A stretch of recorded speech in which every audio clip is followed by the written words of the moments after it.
si je reviens sur la psychologie du leader, du chef, j'ai traité de ces questions depuis longtemps, je ferai une hypothèse, une proposition, qui est la capacité à créer de nouveaux besoins dans un groupe. Le chef arrive dans un groupe et propose des pratiques nouvelles, des jeux, des enjeux nouveaux, qui ne font pas partie de l'ADN du groupe en quelque sorte.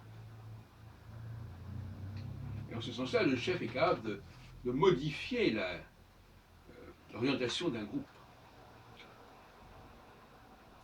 Le chef est capable de créer de nouvelles habitudes, et même très jeune,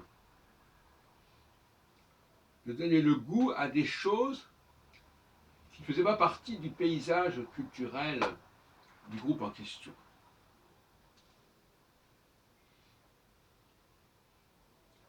Et il peut être étranger au groupe, il peut tout simplement importer des valeurs qui existent ailleurs et les familiariser et les apprivoiser dans le groupe en question.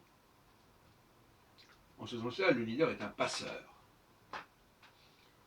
Et en ce qui me concerne, j'ai souvent été dans cette situation d'introduire dans un groupe des pratiques nouvelles, des pratiques étrangères, ou en tout cas qui étaient devenues étrangères depuis longtemps, qu'elles n'avaient plus existé.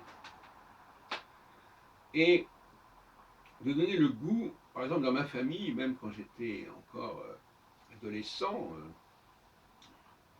quand j'avais 14-15 ans, j'avais donné le goût à ma famille d'un certain type de film,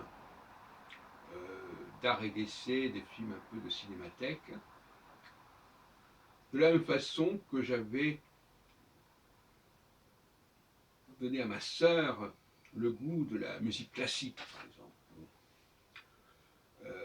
Alors que c'était quelque chose qui lui était étranger.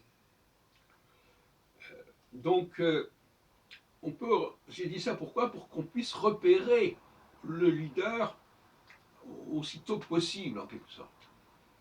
Dans sa capacité à imposer, entre guillemets, un groupe, ça peut être la famille, ça peut être des gens qui se réunissent quelque part, ça peut être un métier, une profession, une croyance, etc., d'arriver à introduire de nouvelles pratiques, de nouvelles croyances, de nouveaux enjeux.